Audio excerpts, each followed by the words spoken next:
body dysmorphia is 100% a real thing. And I remember I think there was a time in my life a couple years back where I felt my peak. I felt like my absolute, like, most shredded. I was like the strongest I'd ever been, best shape of my life. And even at that point, I was like, oh, you could be better. You could always be better. But that could also just be because I'm a Virgo. Because you're a Virgo. Yeah. I was about to ask you for this like very in-depth reason of why you feel like that. And then you're like, probably just because I'm a Virgo. Welcome to Guys That Listen. I'm Peter. And today we got special guest Alexa on the pod. Hi. Yo. Can you introduce yourself to the audience? For sure. I'm Alexa Bassanillo. I refer to myself as a tatted corporate girly that just likes to have fun. In addition to that, I am a wife. I'm a friend, I'm a pity mom, and ultimately just a girl that's trying to do her best. Oh, wow. That's a long list of titles. What did it start as? Like, what is like the first on that? Yeah, what is Alexa at her core? Because you have a list. I know that Dylan just talked about your dog, so I know that's more recent too. But like prior to that, prior to the tattoos, like you as like a child, like what is that person, that Alexa? At the very center of it all, I would say just a very resilient person who's had to, maneuver through things in her life, whether it be professional, personal life, all of that stuff. That's why at the very tail end, I said just someone who's trying to do their best, because I feel like that's really what I'm just waking up every morning, just striving to be is the best version of myself. You said resilient. Was that something that you felt like you went through as a child that made you resilient? Or is that something that you're still going through or you recently realized? I would say it's definitely more so in these later years of my life. As a child, it was more so avoidant. Wow. If that makes sense. More so just like trying to push things away, not really coming to terms with the things that were affecting me and just trying to keep like my blinders on essentially. Oh, wow. Yeah, there was a lot of avoidance back then. Really? Can you give me an example of some moments? For sure. I mean, when I think about it, growing up, my childhood was it was good. I had a good family. Like I always had people around me. I didn't have a lot of friends. I had like one or two, but I remember growing up, I was like the chubby kid. I was actually the chubby kid all the way up until I was a chubby adult. So like 2014. You're like, I was a chubby kid until I was a chubby adult. Yeah, I feel bad for laughing. It's fine. It's funny. That's another way that I've used to like cope with things is I just like to laugh at myself. Yeah, that's great. But yeah, no. So like I actually went through a weight loss journey in like 2014, 2015, and I lost like 80 pounds. Wow. Yeah. So that kind of shows you like where the chubbiness was. But yeah, in terms of like avoidance in my childhood, I think that I didn't realize it until I was older. Because before I just kind of thought that everything is fine, but it really isn't. It was probably when my dad left and like having to grow up and like just try to push it to the side of like, he's not here anymore, but I don't care. Yeah. Wow. How old were you? So my dad left when I was 3 years old. Oh, shit. Like super young. Yeah. And I remember like my earliest memories of him. Like I still remember like fun things like when he would like wake up my whole family in the middle of the night to drive me to McDonald's. That's where the chubbiness would come from because I eventually would use food to cope with those emotions. Oh, wow. But yeah, he left my mom when I was 3 years old. I have two older sisters. They're both 10 and 12 years older than me. Oh, wow. Yeah, so there was very much that like protection aspect of me from very early age. You said you actually remember memories with your dad when you were 3. Yeah, I don't know like how that works because I always thought that like when you're a certain age, you just kind of don't. Maybe it's because they're like encapsulated in a time that I had with him that they just kind of stuck around, but yeah, I think so too. Like I can remember a handful of things when I was 3, all really dumb things. When did you realize that I'm sorry to get deep into it right away, but when did you realize that your dad had left? For sure. And it's okay because I brought it up. Okay. I realized it so I just remember, obviously when I'm that young, like everything is sunshine and daisies. I remember like he was like my best friend. But at the same time, when I got older is when I remembered like other things that I had kind of pushed down. Like, cause essentially, long story short, my dad left my mom. He was very abusive. He was an alcoholic. He had a gambling problem. And I remember when I was younger, we used to have like all these things. Like my mom has all these photos. Oh, sorry. You're good. Sorry. My mom has all these photos because they would always go to like trips to Asia. They had like all these really nice Mercedes. Like they had like a luxe life is what it seemed like. But then what eventually happened is he had such a bad gambling problem that he just got involved with the wrong people. The IRS started to come after him. So he actually had to flee the country. So he just like picked up all his stuff one day. They didn't really do a formalized breakup, formalized divorce, none of that. He was just like bounced. Whoa, so he fled the country. Are we talking about America? Yeah. So he fled America to go to the Philippines. What happens to your mom? Does the spouse not usually kind of take fault for that? Oh, 100%. Oh, damn. So she was. Yeah, left with the dad. me and my sisters always, because we love to joke about our trauma, because that's how we deal with it. But we used to joke growing up that my mom's life was like a Lifetime movie, because she found this man who said he was gonna take care of her, and then like, because she didn't really like, she had a job, but she wasn't like career woman. She was very dependent on him. So then, as soon as he left, all of a sudden everything was getting repossessed, like our cars. They almost like lost the house at one point, and if it wasn't for my aunt and my Lola like jumping in to save the day, like we would have lost everything. So like from like the very beginnings of my life, I just remember her being like a hustling single mom who was just like trying to make the best out of a really weird situation. So at what point did it click for you that all these things aren't rainbows and butterflies anymore? I think it was when he was gone. And I remember I kept asking my mom, like, oh, like, when is he coming back? And she would just keep giving me these, like, runaround answers. Because, like, how are you supposed to tell your 3 or 4-year-old that he's never coming back? There were a couple of times where, like, I think it was before he, like, was out. He, like, was still within, like, the city or the state. He would come back to visit unannounced. And at those moments, I would be like, oh, my God, Daddy's back. And then I just remember the look on my mom's face of just, like, she was just pissed. Like, what are you doing here? Wow. Yeah. So it looks like it went on for a little bit longer. Yeah, I would think maybe when I hit like preschool or kindergarten is when I realized like, oh, dang, he's really not coming back. Like I should probably just like deal with it. But of course I didn't.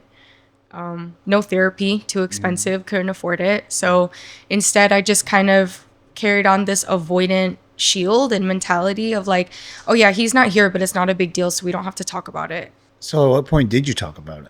I actually don't think I really did until like middle school, I would say. Like I will say, I got a lot of sympathy in elementary school. Like every time it was Father's Day, like the teachers and everyone, they would just be like, oh, you can just here's some candy. You can eat this because I know your dad's not here, so you can't participate in this activity. I don't know if that helps. Yeah. I don't know if that actually helps. It sounds didn't. like they're like rubbing salt on the wound almost. I mean, they didn't say it in that many words, but it was just like the look. I just remember the look of like, oh, you poor thing.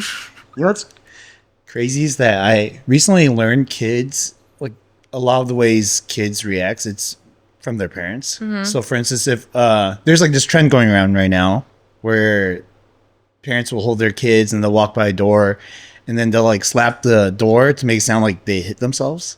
Like they hit their head on the door and they'll look at the baby and like, oh, like, oh, something's wrong. And the baby will like eventually like start crying, right? Even though the baby didn't hit anything. And then on the opposite end of the spectrum where it's like, you just let the baby do whatever, it's like the baby will just like smile and act like nothing's happened. So it's almost like learned. So for them to kind of be like, oh, it's like, it's okay. It's almost like they're teaching you that it's like, oh, it's not a good thing. Not to say that, they should not tell you anything at all. I'm sure it's hard to tell a kid who, if their parents left, like, what do you do about that? Except for feel bad about it. I don't know. I've come to realize that as an adult now, I can't speak from the place that you're in because I've never been in your shoes, right? Like I have both my parents, so I can't even relate to that point. I can imagine. Like I imagine this a lot actually now because I'm older. The idea that my parents might go away, right? Not in the sense of like passing away, right? Because you get older, there's health issues and things like that. And I recently just thought a small dosage of death every day kind of really helps It's Yeah. weird. As like weird as it It sounds sounds. so cryptic, Yeah. but it helps me kind of keep my reality in check, right? It's like that slight possibility, and it makes me not kind of hold back on that text to my dad or my mom. It's like, hey, I love you. Hopefully you're doing all right.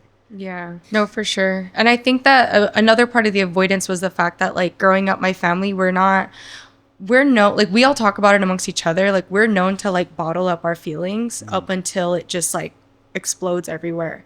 So I think at the time, everybody was just trying to make things work so bad and just trying to get through every day that there was no real discussion about it. Like I would try to talk to my sisters about it, but they both felt so strongly, so I wouldn't want to trigger them.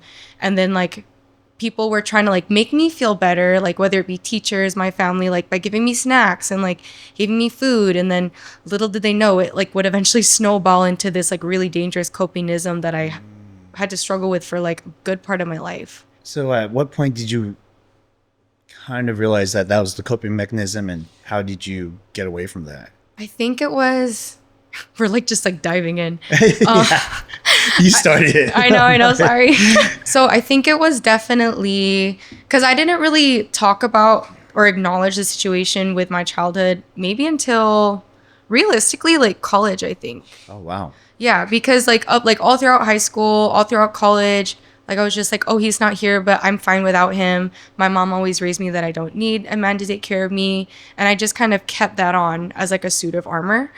And then I think when I got to 2014, 2015, when I went through my huge weight loss thing, it wasn't a super healthy way to lose weight. It was incredibly restrictive. What'd you do? It was like at first it was just like counting calories, which I mean, I feel like in doses is normal. Like if you can do it responsibly, it's how like I've managed to keep my physique over the years. But it was like eating less than 1,000 calories a day, like going from like eating whatever I wanted, whenever I wanted, to all of a sudden just like counting every single piece of fruit, every single like nut, like just like putting everything in cute little portions.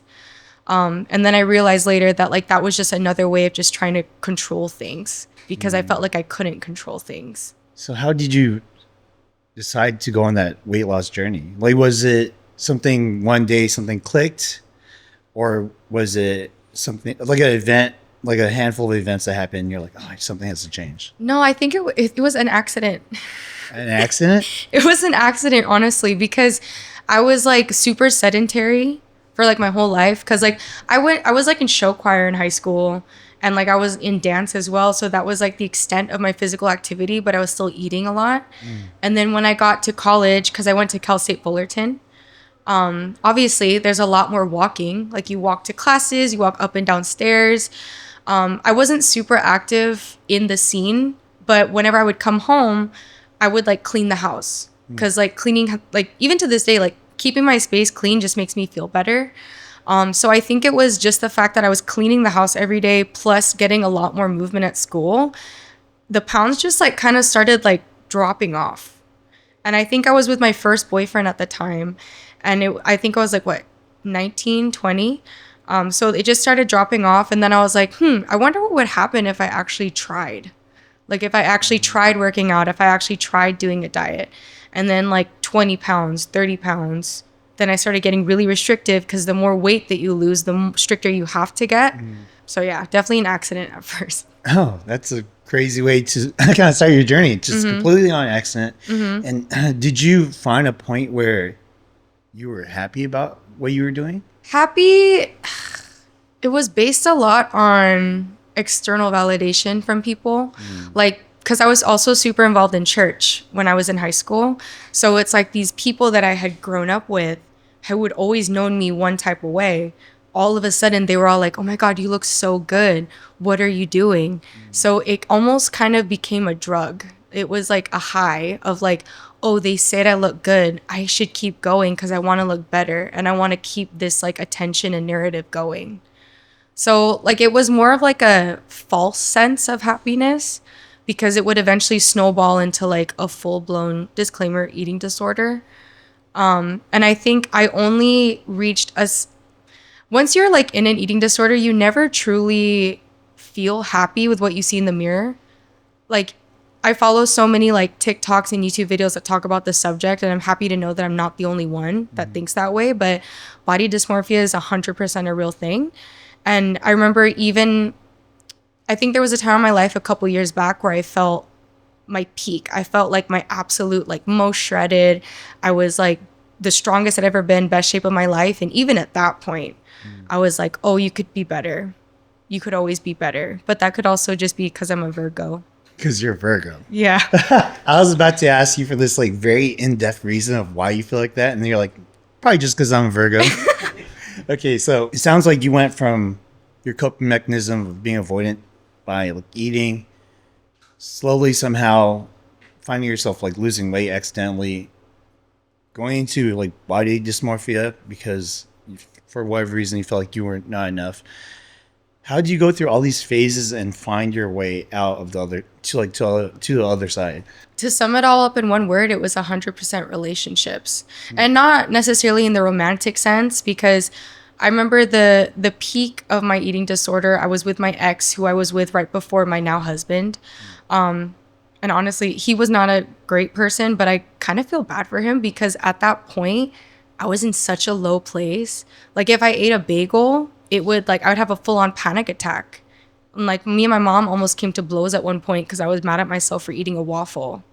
Like it was like such a weird space. And I remember at the time he tried to like pull me out of it. He tried to make me feel better, but it was more so from a perspective of like, well, you shouldn't be doing this because of XYZ, not because, oh, I care about you. Even if I can't give you advice, like how can I help you type of thing. My husband that I'm with now, I think by the time I met him, I was in a different headspace because I was rid of a toxic relationship.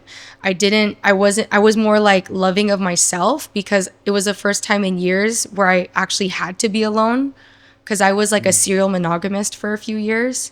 So I had to be comfortable with my own company. I had to be comfortable with the things that I like to do, not necessarily I didn't have to like something because someone else liked it. So in my single period, it pushed me to hang out with my friends, hang out with family more, hang out with people who genuinely did want the best for me. And obviously when these topics did come up relating to my disorder, they were very understanding. They would check on me. Every time I went to the bathroom, like my sister would follow me to make sure I wasn't throwing up. Like it was a hefty process, but if it wasn't for that core group of people, I don't think I could have ever gotten out of it. Yeah, that sounds really tough because when I was younger, pretty sure I was a dick. But anyways, I feel like I didn't know how to empathize with situations like that. Like if I were to have a friend that were to almost go, blows with their parents because of a waffle or something, I would be like, what the hell is going on? I would probably be very judgmental. Like I think now I've come to understand that a little bit better. It's still really hard sometimes. I've gotten to a point now, it's like I'll just probably ignore situations like that more so than like try to be of help. Like I want to be of help though. I do understand that, but it's very difficult. And for you to have a support system that could do that for you, that means that they, in one way or another, really cared about you, or really, and maybe both, really understood where you're coming from. Because that's where I've kind of recently learned. So I've been practicing becoming more empathetic, right? And prior, I didn't really know how to do that. And this is just my own personal experience. I would hear people not really tell me so much, but other people like, oh, you should try to be more empathetic. And I would think to myself, what the hell does that mean? Like, try to be more empathetic. Like, how is that an actual thing, And eventually through the podcast and just like a lot of learning and just understanding about people's like problems and situations, that I understand, like just learning and like coming from a place of understanding and just listening really helps you empathize with people. That's kind of a practice in its own of empathy. And like to hear that, for you to be able to go through that journey and have people like really understand you and like really want to help you out, even in very extreme situations like that, that's awesome because I feel like I'm still not that friend for some of my friends. I feel like you never truly do feel like you're that way though. Like, or maybe it's just me because Virgo, because I always try to like push farther and farther, but I feel like it comes down to also like maybe like acknowledging that your piece of advice may not resonate with them, but still like trying to be present. Yeah. Because I mean, I'm in the same boat as you. Like sometimes I feel like there's so much going on in my life. Am I really doing the best that I can to be the best friend I can be, the best daughter, sister, etc.? It's just a constant battle. I know it is. Like for me, the main thing recently is just, friends who are like not happy with their lives or just not doing the things they want to. I am completely okay with people who are okay with their lives. Like not everyone needs to go up and strive for like the best thing ever. That's why I believe, right? Like if you're not hurting anyone, you're completely content just doing like very little. That's fine. I believe that if you have the bare necessities to like live and that's all you need, that's okay. But if I were to hear you bitch like years down the line, like why isn't my life more than it is? I'm gonna get annoyed. I'm gonna be like, dude, because you didn't fucking do shit. You know what I mean? Like I've tried to work with you on it and you just chose not to. But I've also come to understand that there is more to it than that, right? Like there are some, like I had a friend who came on this podcast. He's very lost in life. He's been unemployed for like a year and a half, and he just doesn't know what he wants to do. And his funds are kind of running out, and he has no motivation to get a job. And I could look at it like you're a fucking bum, but I also think there's something there. There's like a reason why he's not doing it. Because I was looking at him as a person, and he does what he needs to get by, but he also does a lot of things for his friends too that I don't deem as lazy. We always call him, he's like the Uber driver in the group. So if you're coming back from LAX, he'll pick you up at any hour. If he's free, he'll pick you up. And I'm like, that takes up a lot of energy to like drive in traffic and pick up your friend like every fucking time. It could be anyone in the friend group. So I don't necessarily think that he's lazy. I think whatever it is in his mind is causing him to not move forward in the things that he feels like should be motivating him in life, right? So I'm trying to be more understanding from learning more about that. And in your situation, I remember you said that you had not a lot of friends growing up, one or two. Was that something that slowly expanded over the years? Like your group grew, and was that because something that you became more comfortable with yourself or showing yourself to other people? 100%. I just remember like wanting to make myself as small as possible because I just wanted to fly under the radar. And I also was like, well, high key. I was high key also like a pick me, so it was like really annoying. like like elementary to junior high, like I was like the girl version of Where My Hug At, but like to other friends. Shit. Where my hug at? Yeah. Like I was just like, oh, be my friend. Like, aren't I so great? Like I would like push myself onto people. So it was like a combo of like not wanting to kick up dust, but also just like wanting everyone to like me. And that was such a thing that took me forever to shed. Cause now, like, yeah, it's nice to be liked, but I don't really care. I would definitely say my friendship circle went from like small, bigger because of like associations and clubs I was with.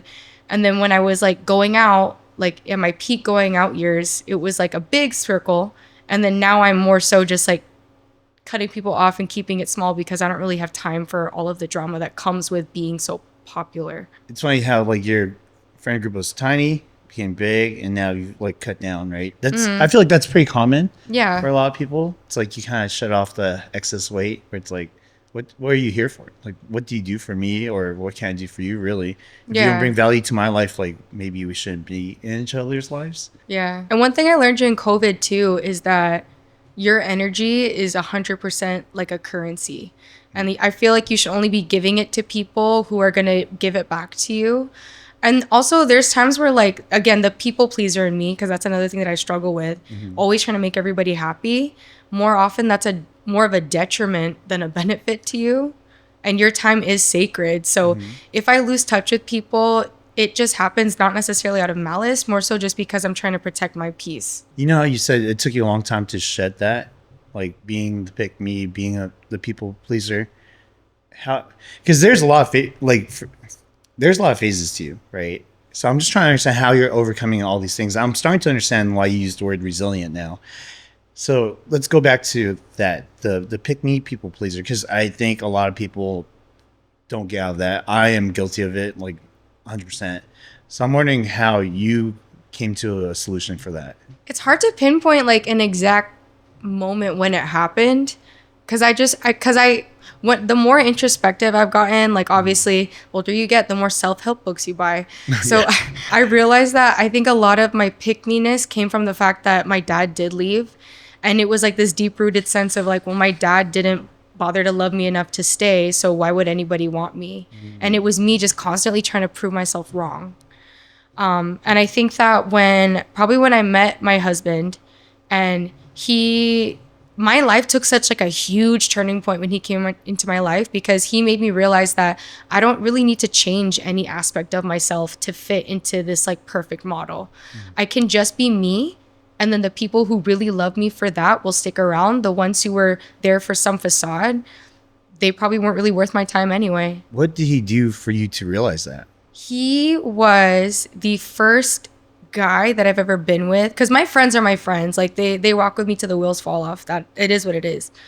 But he was the first romantic partner I've ever had that actually, like, I didn't feel like I had to put a show on. We laugh because he's like, I really do feel like he is my other half and like my twin flame, because we're basically the same person but in different bodies. And we have like a lot of similarities with our personality.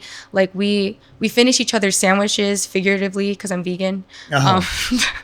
But we just really make sense. And he really, if anything, he didn't just accept me, he just showed me how to accept myself. Because one thing that we always say to each other is, I wish that you could see yourself through my eyes. Because if you could, I feel like you would love what you would see. And I think that if people are blessed enough to have that type of romantic relationship of somebody that pushes you to be better and to live your true authentic self, I feel like that's all you really need to kind of like shake off your own dead skin and just like realize that you really are the shit. You just keep getting buried underneath the shit. Okay, so now that we're talking about it, how did you guys meet? Tinder. Okay, so you met through Tinder. What were your first thoughts? Like, what year is this, and how did it happen? So 2017. So we've been together since then. And I just, oh my God, my Tinder chronicles were so not iconic. Tinder chronicles? The Tinder archives. The Tinder archives. Well, no, so, because remember how I said that, like, I was like a serial monogamist? I was only single for like 3 or 4 months, but they were a crazy 3 or 4 months. I'm sure if you're always in relationships, you're going to feel like that's insane. You're like, I'm going to wild out. This is my time. And I just remember like during that time, I was like, basically every guy that I've ever dated was from some type of dating app, some type of website. Not like in a weird way. I said website.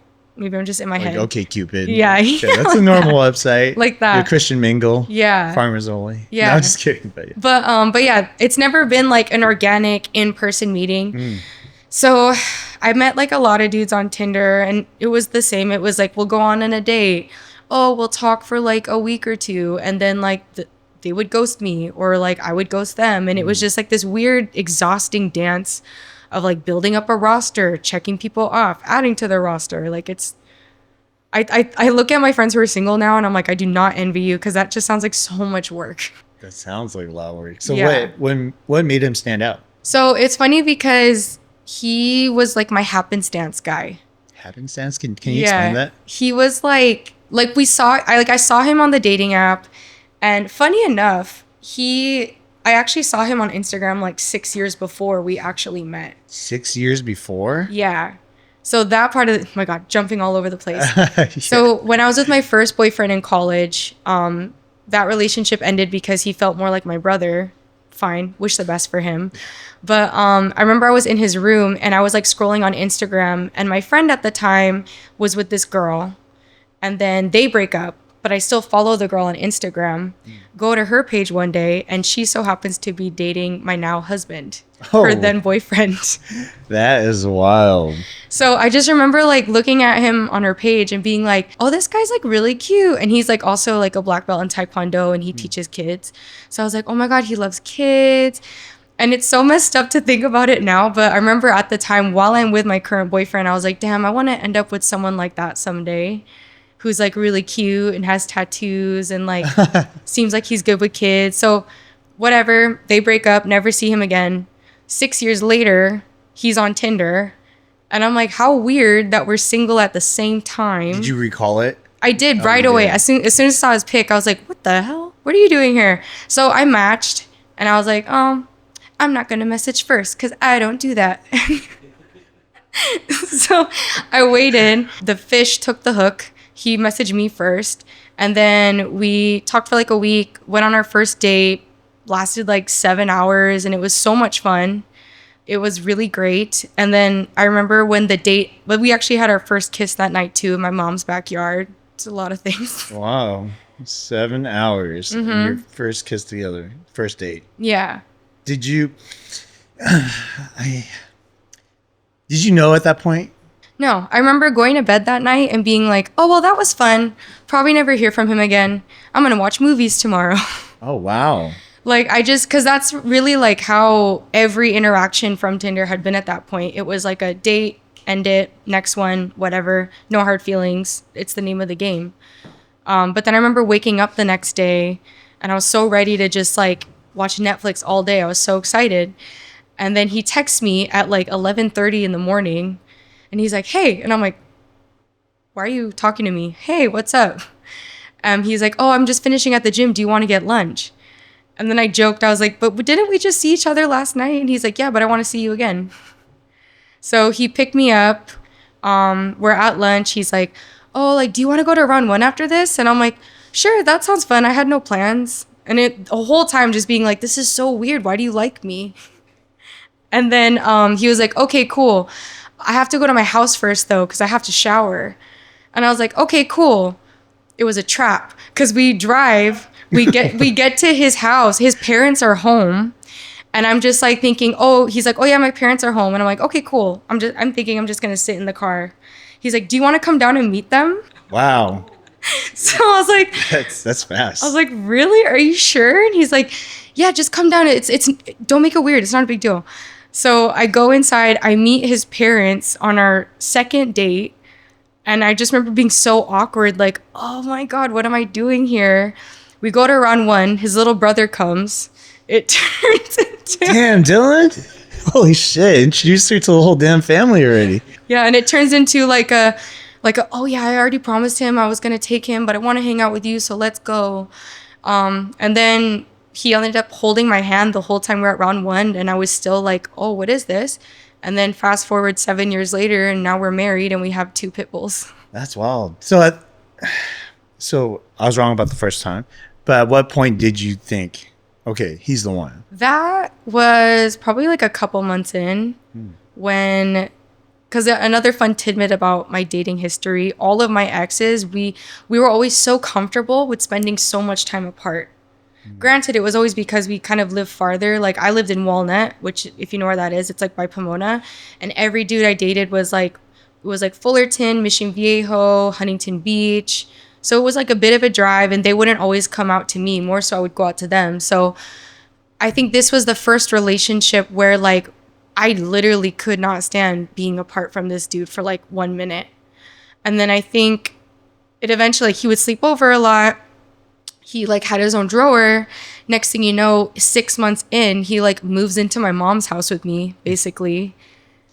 And I think like once we hit like the 2-month mark and like I was like, we're hanging out every day. I never want to be apart from you. I was like, this just feels different. So as a person who's gone through a lot of phases and gone over a lot of like hardships, do you remember the first time your walls came down around him? I think it was around that same time. Because I think at that point, or actually no, it was probably like maybe a month in. Because I think at that point, like at the end of the day, at the very core, no matter how high my walls were, I always just wanted to be loved. It was just a matter of, is this one the right one? Because I've been like shattered by so many people before this. And I think it was definitely I think it was the first night I went to bed without makeup on. Like we were just like watching TV. And at that point I was so used to just like always being done up and always being on 10. And I remember like taking off my makeup, putting on my glasses and having so much anxiety, like going into my room of like, oh, this is it. This is going to be the nail in the coffin. He's not going to like me anymore. And then he saw me and he was like, you are the most adorable thing I've ever seen.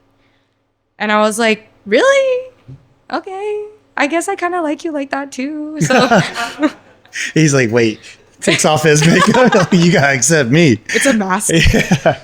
Wow, that's wild. So that was like the first moment you felt like you were opening up to being vulnerable to him. Yeah, because I think at that time, like I even wore like a full beat to the gym. And like you're sweating. I have acne prone skin. It wasn't doing anybody any favors. Yeah. But I was just so scared of like showing my true self in any type of public setting. And like even around my friends, I never took my makeup off because it was like my armor. And then I met him and I was regularly without makeup and he was still as in love with me as he always was. And I was like, okay, so he really likes me for me. I don't need to pretend to be anybody else. That's awesome because I hear a lot of stories where it's, people always want to believe that you should accept yourself first, right, for who you are, and that you should not change due to someone else's influence. But I don't think that's always the case. I think that life happens in many different ways. It's not just like black or white, right? In your case, it just so happens that Dylan came to your life, was a very bright light, like a positive influence, and like somehow helped you overcome some of like the hard things that you've been fighting for, basically your whole life. And it seems like he wasn't even trying to do it. It just like naturally came. Yeah, and that was the other thing is there was that part of me that was like, oh, he's being so sweet now. Like, how genuine is this? And then the longer we're together, I'm like, oh no, this is just really how he is. And even to this day, like I call him my ball of sunshine. Like all the people at Arena call him my golden retriever ass husband because he's just so happy.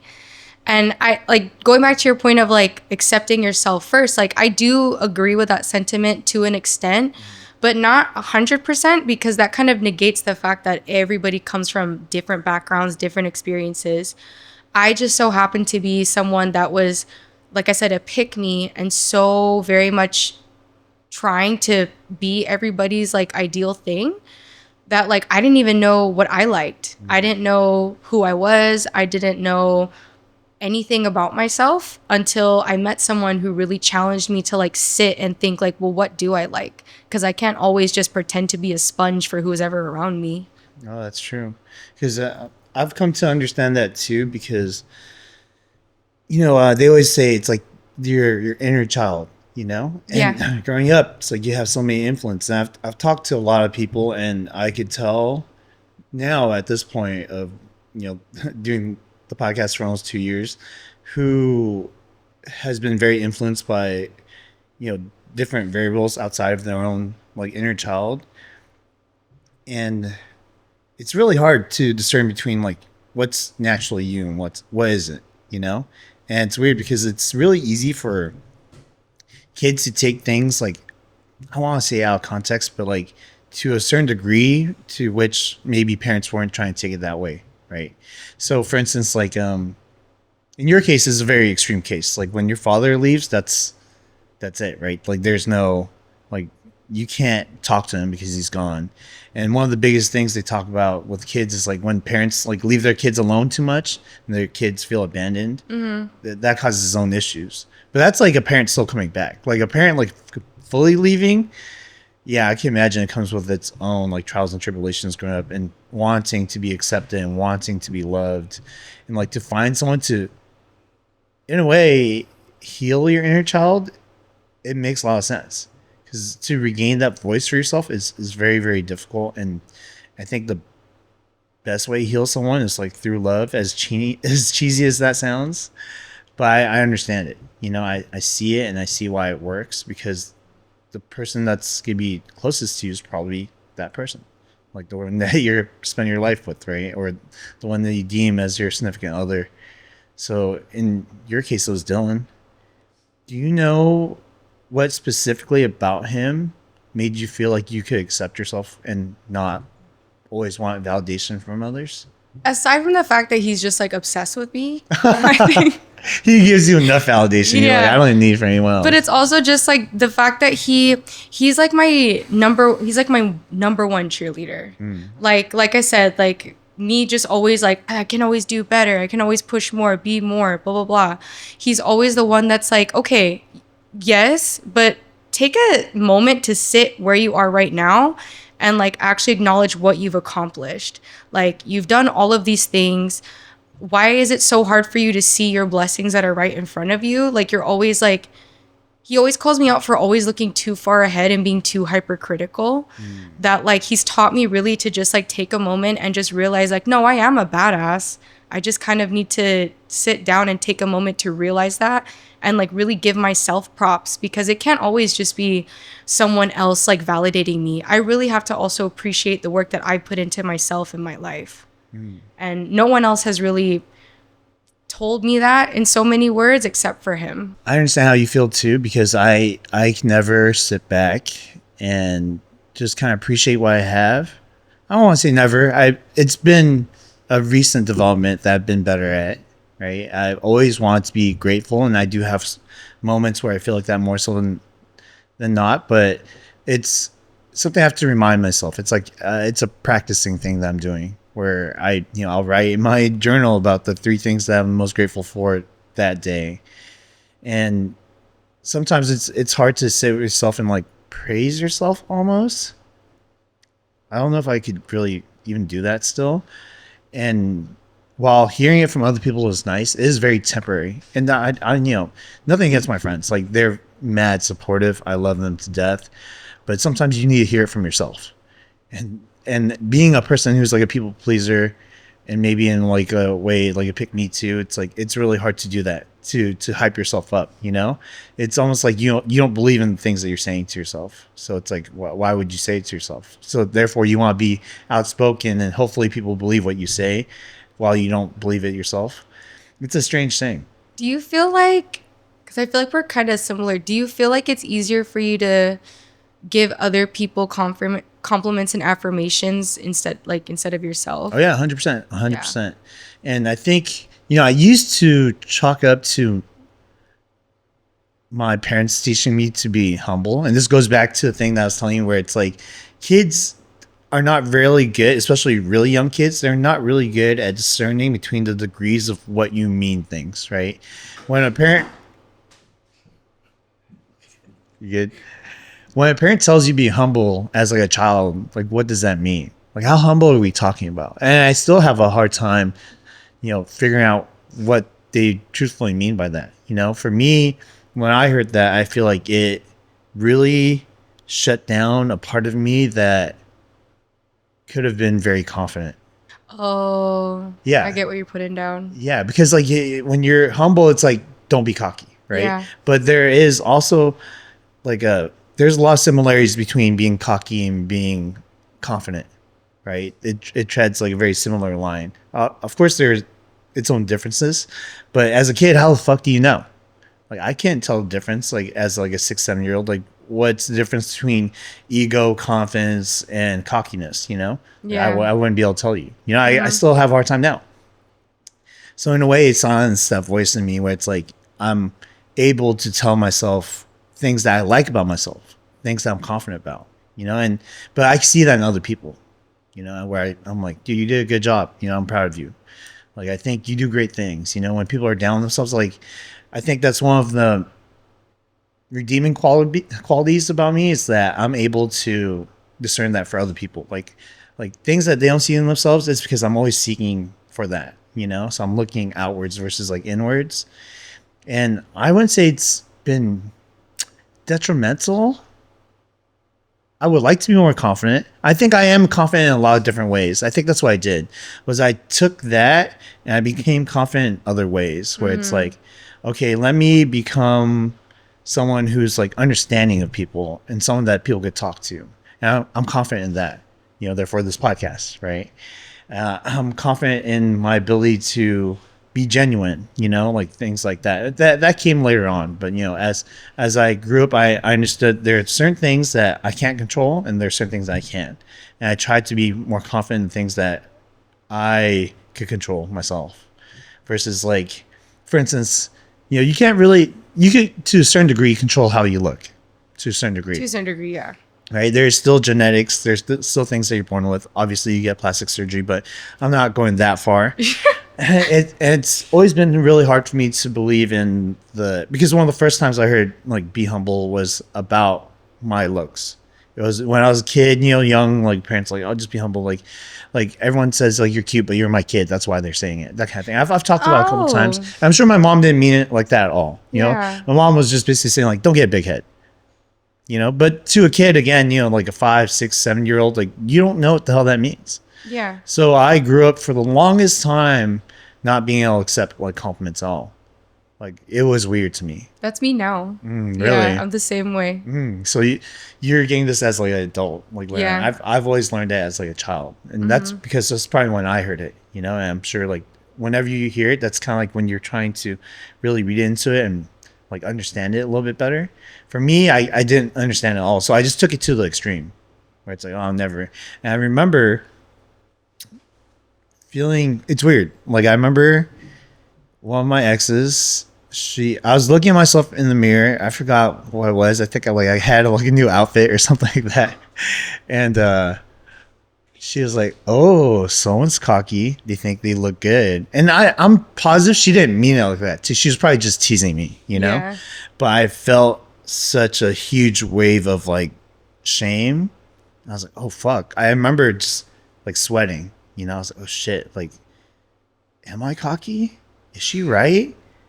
Like, or do I look fucking good?" Like I can't tell, So I was just like, oh shit, I'll just like tone it down.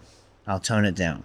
And I think that's what happened to me for the longest time. Was like, let me tone it down. Let me lower my voice. Let me not stand out. And it's weird because now as an adult, I'm learning to kind of get rid of that. But it's not as easy as just saying like, oh yeah, just who fucking cares? Because again, like, how's that actionable? Like, oh, just don't fucking care. Like, no, you care. Yeah, You're a human. yeah. Things but happen. there's ways to like practice that, right? Like, there's actionable things that you take to in order for you to not care, right? And like for me, one of the things I learned was like, instead of hiding it, because when I would hide how I would feel about certain things like that, the feeling of shame and guilt was like a lot higher than if I were just to really just accept it and like lean into it. If now it's like, even though I feel awkward, I don't feel shame anymore. Like it's still there. I'm still working at it, but I don't feel shame. I used to be like, fuck, I did too much. That's why people complimented me. Like I need to tone it down. Yeah. And That dread. Yeah. It's of like you're in your room alone and you're like, oh no. Yeah. Yeah. Exactly. And now I'm just like, okay, I could accept it. I'll say thank you. I'll still feel really awkward because I'm like, I want to say something nice back because I'm like, they're so nice to me, but I don't know what to say because I'm not used to giving back compliments because I'm used to not even taking compliments. So like, what do I do? And it sounds like a really weird first world problem type of thing, but it does affect you as like a child and even as an adult. Like in your case, like you're learning it through your husband, like how to accept it. And I'm sure, like how you were saying, he's your number one fan, right? So I'm sure he showers you with compliments all the time. Was there a point, because you mentioned it's like, okay, does he really like me this much? Is this genuine? At what point did you realize that, okay, he's definitely not just love bombing me right now. Like he actually cares this much. And truthfully, honestly, he loves me. 100%. It had to have been when we had like our first real fight. Because I think that there's like in my past relationships, I was so used to it always being so like toxic and tumultuous. Like I would legit just start fights for fun. Oh, wow. Just because it was getting boring and comfortable and I needed a little drama. So I remember like I started trying to do that with him, not necessarily because like I was mad at him or I didn't like him. It was just like a habit that I had in me because I was so used to dating guys who just weren't the greatest people. And I think like we definitely put each other through the ringer our first like 6 months to a year. Just like with any new relationship, I feel like you're always trying to push the limits and you're always trying to like catch the other person on something. Maybe that was just us. I was gonna say like, no, I don't know what you're talking about. Can you give me examples? Dang, maybe my toxic past. Like, because obviously like we like ran in the same circles. We like knew all the same people. I would ask people about him. Like, oh, I saw that you're mutuals. Like, what can you tell me about him? And then like every now and then something would come up. I'd ask him about it and then he'd give me the reasoning and I'd be like, oh, I understand. Because obviously like there's always there's two sides to every story. So like we would always like try to catch each other because we were both kind of traumatized by past relationships in the sense of like cheating, infidelity. We've never had infidelity in our relationship, thankfully, but like early on, we were always like questioning each other. Who is this person? Why are they texting you? Why did you call them? You said you were going to bed. Like just things like that. And I remember we were always just trying to check each other. I think because it was the first time in our lives where we ever felt 100% happy and like super excited. Like he'll tell me that early in our relationship, he would be like, yeah, there were some times where I would just look at you and be like, dang, I like this girl a little too much. Something bad has to happen. Wow. Like something shitty's gonna happen. I just know it. Like she's too perfect. And then I think like after the first few fights is kind of when we both realized like, no, this is like a real thing. And obviously it was so new because we'd never felt anything like that at that point. I was like 23, he was 25. Like we were so young. And I think that's when we were like, okay, we're really willing to brave the storm for each other. Then there's 100% something here. I kind of want to do something different. I've actually never done this on the podcast, but I would like to ask Dylan to come over here, and I'm gonna ask him a question, but I want you to answer to her. Okay. All right. Cool. Dylan, he's just like a what? Yeah. Okay. I was just chewing on something right now too. So, What did you in that moment where she needed your like reassurance more than ever, even though it seems like nothing I can do right now? Because I've been to the situation where I feel like nothing I can do right now can reassure her enough to make her feel secure. But you were somehow able to overcome that, so I'd like you to answer that and kind of go through what you said. well, it came after hearing a lot about her stories. I saw how high her walls were up, and I knew that one compliment wasn't going to be enough, and I knew that this was going to be something I had to keep doing for her to actually believe me, you know. So it was just repetition. I kept telling her how beautiful she was, how amazing she's doing, how strong she is, and this is not stuff that I was lying about. I looked at her and I was seeing everything, and I was just telling her what I saw. Eventually she did believe me. Didn't come overnight, but her walls started to slowly come down for me, and when it did, I didn't stop. Yeah. Awesome. Thank you for that, dude. I gotta say thank you both of you guys for coming.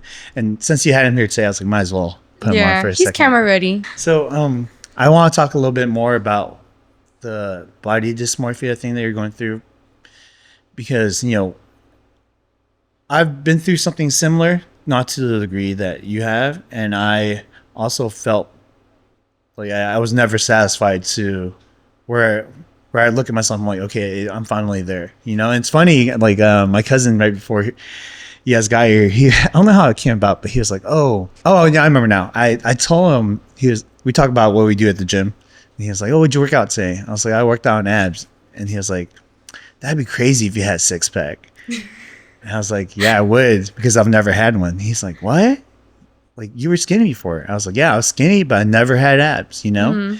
And I, even then, coming from a background of where I thought I was really chubby as a kid to getting really skinny, I don't even think a six-pack would have ever been enough, there was not like a point where I felt like I would be satisfied. And weirdly enough, now where I am, I've found just to be happy with what I have. I'm known as the guy who fluctuates in weight like all the time. Like I'll be up and down like 30 pounds, like, in like 2 or 3 months, like very, very simple stuff for me. And I'm just happy because like everything happens for a reason as far as like, how I handle it. But in your case, like finding that point where, because when you overcome body dysmorphia, where on the side where you're constantly like losing weight, it's also a change of habits in what you're doing, right? So what habits did you place in order for you to like overcome that? Well, I know I mentioned briefly like counting calories and stuff. So I was very diligent with it to a point where like down to like the gram of protein, like I was tracking macros. And I referenced like a couple years ago being like my best shape, because I remember like 2020, 2021, obviously everybody was in the house. And my immediate first worry was I'm going to get fat because the gym is closed. I'm just going to be home. Like I was blessed enough to have a job. So I like was able to stay busy. But like, I'm also the kind of person where I know that if I don't work out first thing in the morning, the rest of the day, my mental health is kind of shot. I'm overly anxious. I'm thinking the worst. Like I need that boost of endorphins first thing to be like my most productive self throughout the rest of the day. So then I remember like in COVID, my husband was like, he just started like buying all these fitness things. He like bought all the weights, all the step stools, yoga mats. Like, so I was working out from home, like before work, after work, because there was nothing else to do. And like, I just remember like, because we were at home, because we were so social before that. We were always going out, always hanging out with people. And I remember thinking like, oh dang, I can't track my macros today. When I was at home during COVID, that's all I did. So then I just remember thinking, oh, this will be a fun game. So then I was tracking like crazy. I got super shredded. Like I had like abs. And then obviously everything opened up again. And then we started hanging out with people, and like bodies do, they fluctuate. And it got to the point towards the tail end where I started getting really like vain and like just over obsessed with the way that I would look. Like I would always have the same dream of my teeth falling out. Do you know what that means? I don't, but I've heard about it though. Yeah. So then I Googled it, and they're like, oh, you're too caught up with your physical appearance, essentially, is what that dream is. And it was like every single night. What? Every single night? Every single repeat night. Dream? I dreamt that my teeth were falling out every night for like at least a year. And it was because I was so hyper focused on the aesthetic. I wasn't doing the right groundwork inside. I wasn't like taking the time to really get to know myself. I was just focused on like tunnel vision, that one thing, because I could control it. And then it kind of got to a point where I was just like exhausted. And I told myself like, obviously the body dysmorphia was getting really bad at that point, because even though I looked good, I was still like super anxious all the time. Like I can't eat this candy because I'm gonna blow up and I'm gonna hate myself. And it was just that ED brain. Like everyone who's ever had one, they know what I'm talking about. Can you explain? So ED brain, like eating disorder brain. Okay. For some people, there's different eating disorders, right? So there's orthorexia, where you can only eat safe foods, foods that you deem healthy. There's anorexia. We all know that is. You just don't eat. There's also BED, which is binge eating disorder. I was somewhere in between binge eating disorder and bulimia, where like I was so restrictive with everything that I ate that like there would be weekends or days where like I'm not going to track today, and then next thing you know, I'm like laying on the couch in pain with how much food I just eaten, and then what's left to do is purge. So it was just like a really unhealthy mindset to be in. And I think by the time COVID came around, I was done with bulimia. Like my last throw up was like in 2017, 2018, because I just got tired of it. It was taking a big toll on my body. I couldn't physically do it anymore. So then towards the tail end of COVID, when I kind of felt like I was getting back in that head state of like, I'm getting too obsessive. I need to calm down. I need to be patient with myself. I challenged myself to just stop counting calories altogether. Because people who are in an active eating disorder, we're told that the end goal is to be an intuitive eater. And most people, like, they're just like, what is that? It's literally what people do normally every single day. You eat when you're hungry, you stop when you're full. When you're so deep into an eating disorder, your hunger cues get messed up and you no longer can tell when you're hungry. And full, I don't care. I'm going to push myself to the limit anyway. So then I just stopped eating. I just stopped counting calories because I wanted to see if I could do it. And the first few months, it was a struggle because I would like keep going into the overeating pattern. I would hate myself. I'd work out really hard, and it was just a vicious cycle. And then I think it was 2022 is when I started to do it diligently, and I just deleted my FitnessPal off my phone. It's an app that you used to count. Yeah. I remember that app. I think you had to pay for it now or something. It's still free, some features, but like the premium features it's expensive too. And I was just like, I don't want to do this. Yeah, I was like, this app is for the people because it's free. And then they started charging us like, you guys all along. And now you guys had a game plan. Yeah, no, the free version just has like hella ads now and it freezes. Gotcha. But yeah, so I stopped. And then even like leading up to our wedding, because we just got married in February. So we're like newlyweds. The year and a half leading up to that, I tried to challenge myself. Like, I just want to feel comfortable with my body and how it is right now. And it got to a point where like, I think social media was a huge culprit of like, it was the thief of joy for me, because you log on and it's just hot girl, hot girl, hot girl. Their waist is like this, their ass is like this, their titties are like this. Like, it's just like an impossible comparison for someone who's all natural. And I remember like always trying to like be like, oh, this girl's my ab inspo. I want to have her like inch ratio. And then it got to a point where I realized like, I'm never going to look like that, because genetically I'm just not meant to look like that. Even at my skinniest, I'm never going to have the waist that goes like that, because that's just not the way I'm built. And I think a lot of self-work went into it when I realized that there's no point in stressing over things that you can't control, because no matter how hard I go, I'm still not going to look like my ideal. So at the end of the day, the most important thing that you can practice is self-love, and at least accepting you for the way that you are, because if you don't, then you're going to die trying to achieve this impossible goal. Do you think there's a fine line for that though? Because I think people could accept self-love at any point, right? Like if we're talking about the physical, and let's say like you're what, you know, people would deem as like obese or something, and you could love yourself even at that size. But do you think at that point it might be detrimental to be like, oh yeah, I kind of love myself at this size, I accept it, but health-wise, yeah, I hear that's always like the argument, like health-wise, it comes with complications, right? So it's like, are you being complacent in sacrificing your health through, you know, accepting yourself at that size? Do you know what I mean? Well, yeah, because even like when I was at my thinnest, I was the most messed up in my head. Yeah.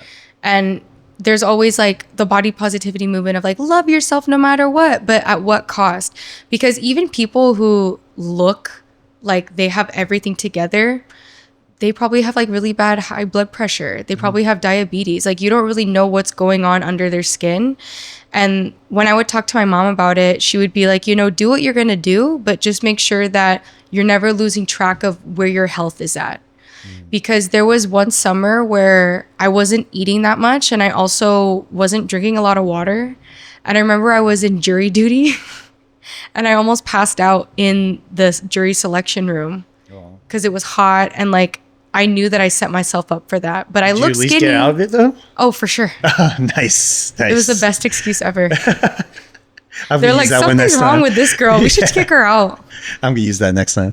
Hearing that coming from you, and like, because you're right. I think it's not really about how you look, and not, you know, obviously we could judge and assume that this really big person might have health complications, but they might not, right? Yeah. Or this person who's really fit has no health complications, but they might have everything.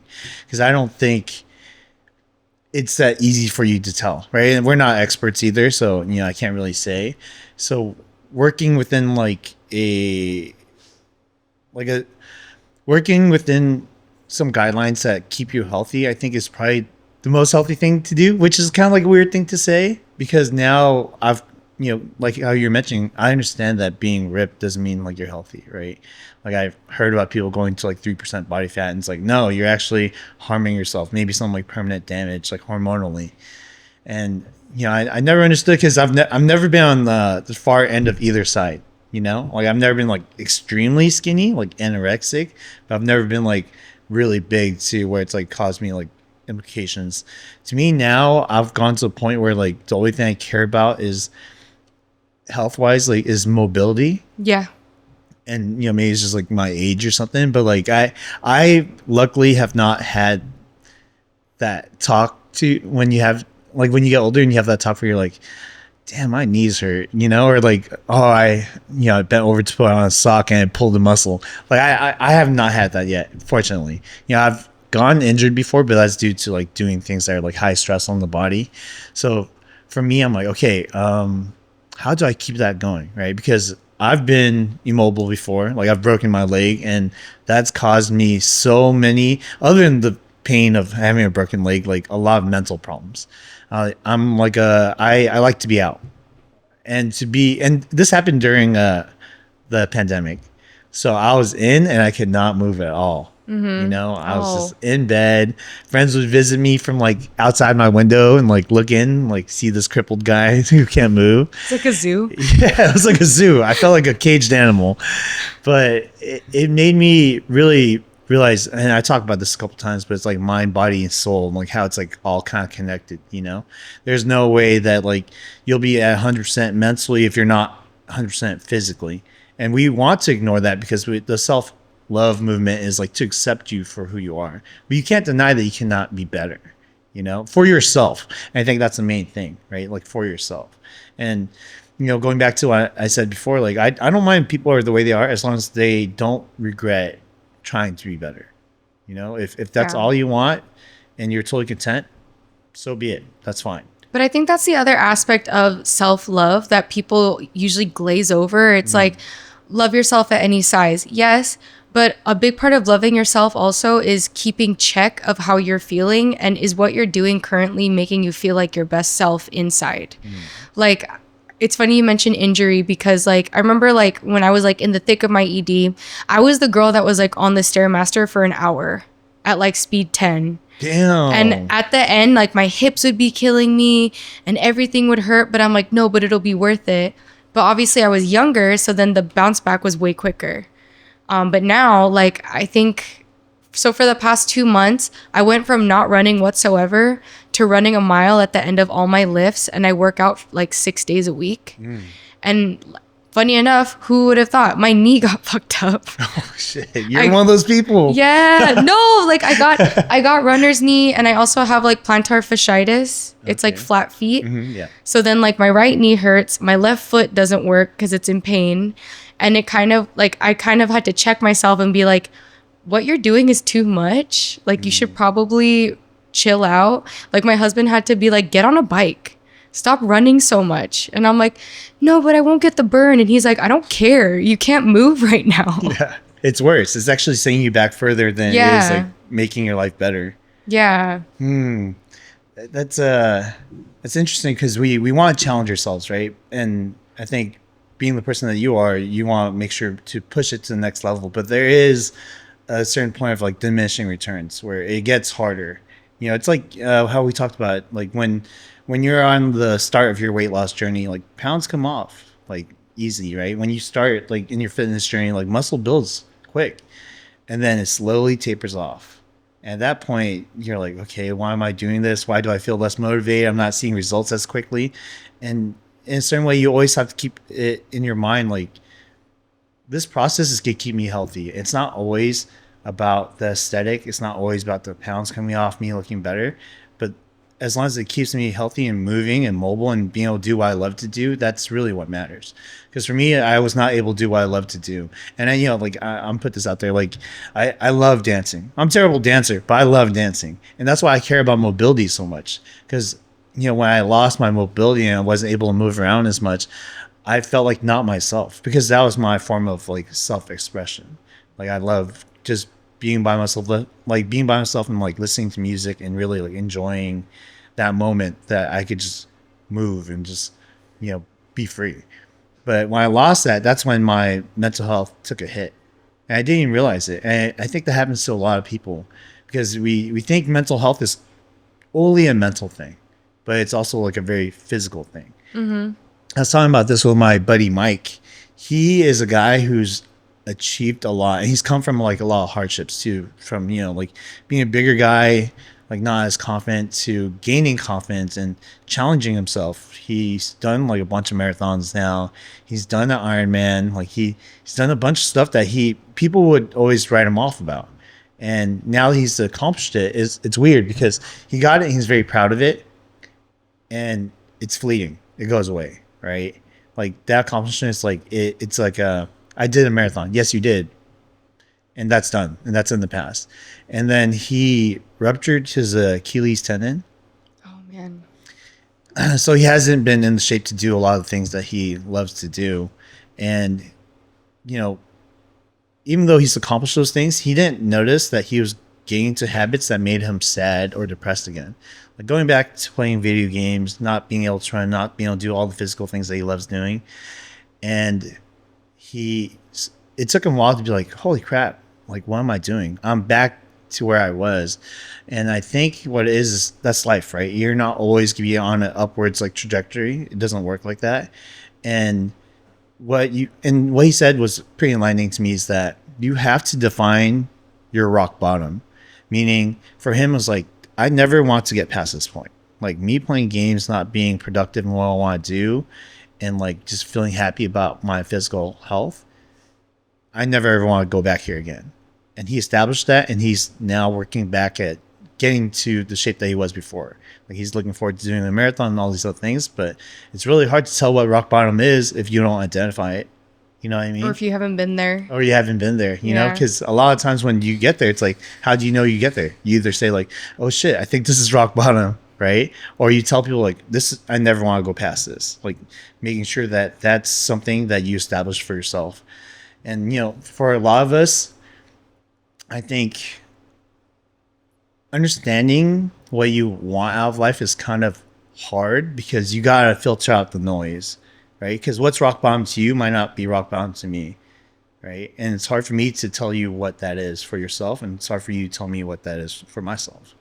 And for a lot of people, I think hardship comes in phases, right? I think everyone goes through hardships in phases, and it's also like comes in different shapes and sizes. I don't think that's just one way or another.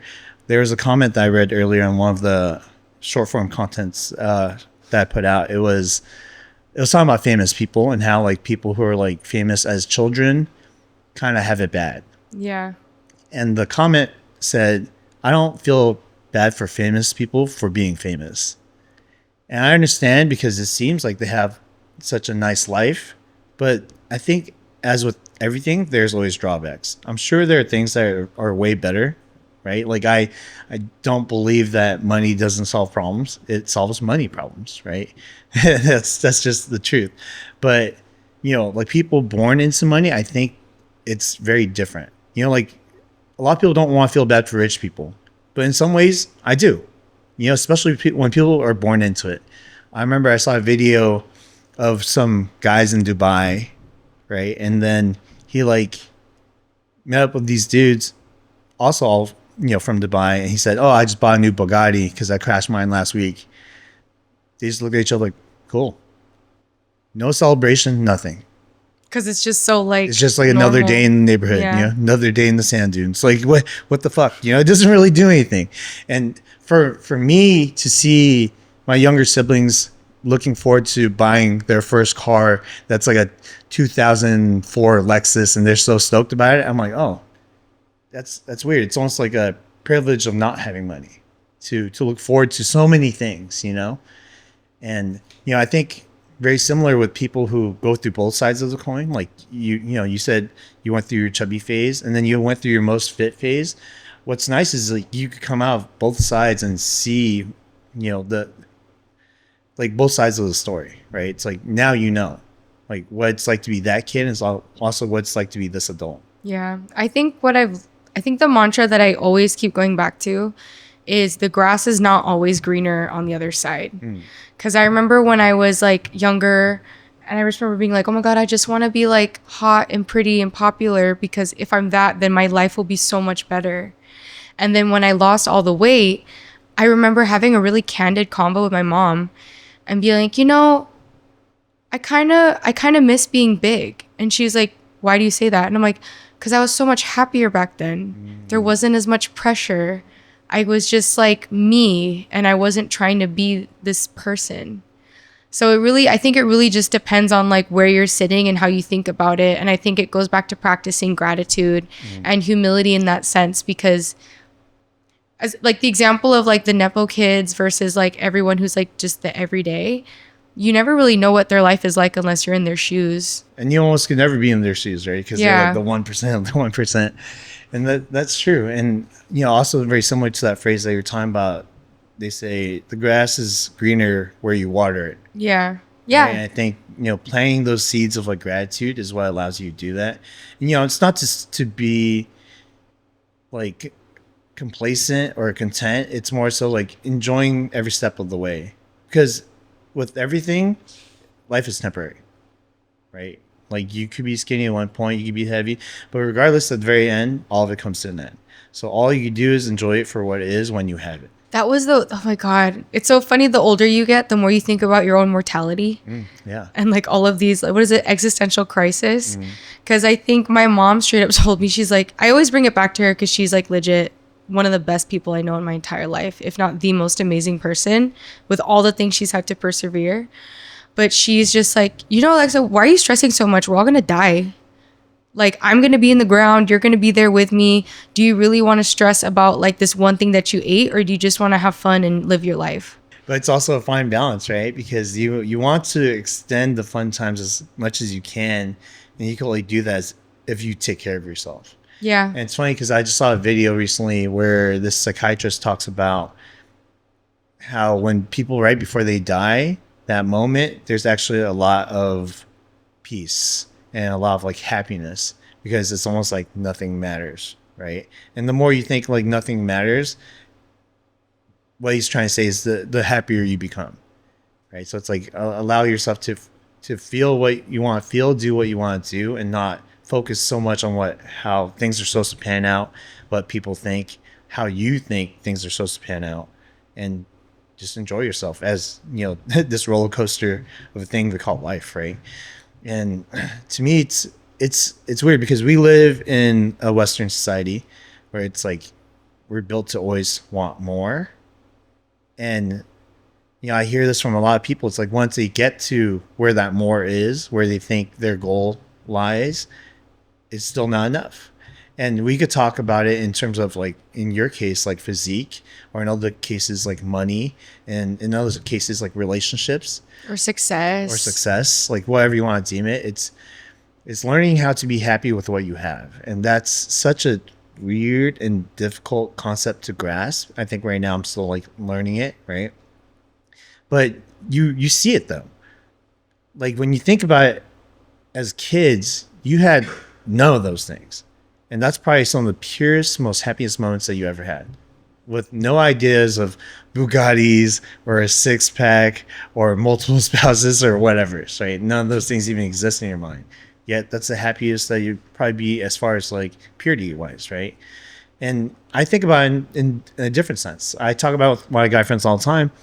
Like some of the best times I ever had was like when I was the most broke. When I was like a waiter at a restaurant, get out super late and like we just go grab dinner or something like at In-N-Out or something like that, and we're chilling and nothing's really going on. Nothing much is really happening. We're just really enjoying the moment. And that's another thing too, is that we're constantly looking in the future. That's why people are so anxious, and also we're not paying enough attention to the present, that we can't even give ourselves praise for like the things that we've achieved. Going back to what you were saying and how Dylan's really good at that. It's like sometimes you just gotta sit with yourself and like be in the moment and be grateful for what you've done and what you've received and the people around you. And I think a lot of people don't now more than ever have enough time to themselves. Yeah. And I'm being completely honest. I'm still struggling to not have my phone on me, like for a lot of things, and I'll cope in so many ways with it. Like I'll cook and I'll like listen to a podcast. I'm like, oh, well, I'm learning. That's why I have it on. Yeah. I'm learning. I'm doing something productive at least. But really, like I remember riding in my car because I forgot my phone, at my friend's house or something, and not having music because I don't fucking listen to the radio. I just have Bluetooth, and without a phone, you can't use Bluetooth. And just being in the car and just not being completely silent because there's traffic and stuff, but being more so in my head and sitting with myself and thinking like, wow, it's really weird, but I forgot that I have like a voice back there. Not that I'm like talking to myself so much, but I have thoughts. And I forgot that because I always drown out those thoughts. It's like so easy. So like whether you're being around, like hanging out with friends, or you're watching like a movie, or you're on your phone, like time to be with yourself is so important. but now it's like harder than ever, right? Everything's like super attention grabbing. You're in marketing, that's kind of like your job. So like, Yeah. keep people like I need to engage you in the first 3 seconds. Yeah, exactly. Or I lose. How do you feel like that affects people? What, just like, As far as everything is so attention grabbing, like even marketing has to be the most attention grabbing that's ever been, right? It's the most competitive that's ever been because now everyone's attention span is so short that you have to figure out a way to hook them and reel them in within the first 3 seconds, like you were saying. I definitely think it has contributed to the rise in ADD in a lot of people. Because I feel like it's always like, you're right that nobody really spends time with themselves anymore. Like I went through a period where I tried to journal. And when I first started, I was sitting there for like 10 minutes and I was like, well, this sucks. Like, what do I write? Like, I don't know what to talk about. And I think that with the way that like the world is with like social media, with marketing, like everybody is so used to like so many things happening at once that it's really hard for people to like actually take the time to sit with themselves or even just one-on-one with someone and like give undivided attention. Like when I was in college, I took a communications class and they did a whole semester on like intentional listening and like actually like being active and hearing what the person is saying and giving thoughtful feedback. And I remember at the time being like, oh, like, but I do this every day. In reality, you aren't. Because you could be listening, but you're thinking about this over here, or you're on your phone over here. Like, love you, babe. But my husband always dings me for like being on my phone when he tries to talk to me. Oh. And I catch myself of being like, well, no, I'm multitasking. And I'm like, I can be doing this and this. You can't do it all. You kind of just have to like check yourself from time to time. And it's something that I'm trying to do too. And I'm by no means a perfect person, but I feel like that's just something that we're all struggling with at this point. No, I agree. And I try to not get mad at my friends for that because I have friends who do that. And it's crazy because there's certain people that could kind of get away with it. Like people always think that I'm like crazy distracted when I'm on my phone, but I really try to pay attention to what people are saying. So my friends will always be like, oh, you didn't hear me, right? And I'm like, no, I did. What did I say? And I would tell them, like, okay, I guess you did hear me. But then there are people who they look at their phone and that they don't hear anything at all. And then when you like call them, they're like, huh? That's me. That's literally me. That's you? It's so tough because I understand, it's like these things are made to do that to you. Yeah. So it's not 100% your fault. And it's not easy to get away from either because like, I'm not gonna lie, I'm addicted to my phone. And like in relationships, that's even harder, right? Like while I was speaking about my friends, I have seen that in like my relationships, my past relationships too.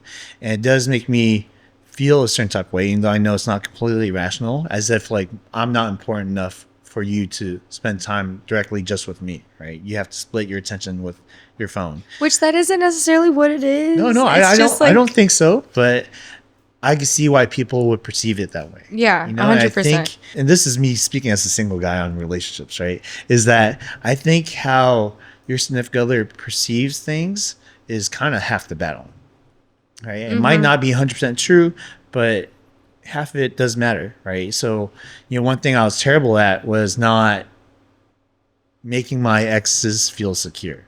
And what I mean by that was, while I knew in my heart and the kind of person that I am and the track record that I have, because I used to go out a lot, that I would never do anything, that I would never cheat, right?